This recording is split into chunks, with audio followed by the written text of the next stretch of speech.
நண்பர்கள் அனைவருக்கும் அன்பார்ந்த வணக்கம். இன்றைய பதிவில் கம்மி பட்ஜெட்டில் ஜெர்சியில் 2 கைக்கறவை மாடுகள் விற்பனைக்கு வந்திருக்குது.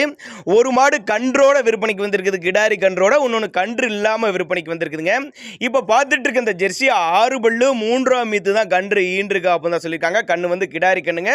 கண்ணு போட்டு ஒரு 4 மாதம் காலம் இருக்கும். தற்போது ஒரு 5 லிட்டரு கறவை கறந்துகிட்டு இருக்கு அப்படின்னு தான் சொல்லியிருக்காங்க. மாட்டு கண்ணுக்கு சுழியெல்லாம் எதுவும் இல்லை. கண்ணு கிடாரி கண்ணோட 5 லிட்டரு கறவையோட 22,500 தான் விலை சொல்லியிருக்காங்க. அனுசரிப்புன்னு தான் சொல்லியிருக்காங்க. தேவைப்படும் நபர்கள் கான்டாக்ட் பண்ணுங்க. நம்ம இரண்டாவதாக பார்க்கக்கூடிய மாடு கைக்கறவை மாடு தான். இதுவும் ஜெர்சி டைப் மாடு தான். இது 3 ஈத்து இருக்கும் அப்படின்னு தான் சொல்லியிருக்காங்க. 6 பல்லு தான், கண்ணு போட்டு 4 மாதம் இருக்கும். தற்போது 5 லிட்டர் தான் கறவை கறந்துட்டு இருக்குது. இதோட விலையும் ஒரு 22,500 தான் சொல்லியிருக்காங்க. ரெண்டு சேர்த்து ஒரு 45,000 சொல்லியிருக்காங்க. 45,000 சொன்னாலும் பிக்சர் பிரைஸ் கிடையாதுங்க. விலை அனுசரிப்புன்னு தான் சொல்லியிருக்காங்க. 2 விற்பனைக்கு வந்திருக்க இடம்னு பார்த்தீங்கன்னா மதுரை மாவட்டம் வைக்கம் பெரியார் நகர் என்ற பகுதியிலிருந்து விற்பனைக்கு வந்திருக்குது. நல்ல மேய்ச்சல் முறையில் வளர்க்கப்பட்ட மாடுகள்ங்க. எல்லா கிளைமேட்டு கொண்டு போன அடா பணிக்கும் கைக்கறவை மாடுகள் தேவைப்படுறவங்க தாராளமாக அவரோட கான்டாக்ட் நம்பரை கான்டாக்ட் பண்ணுங்க.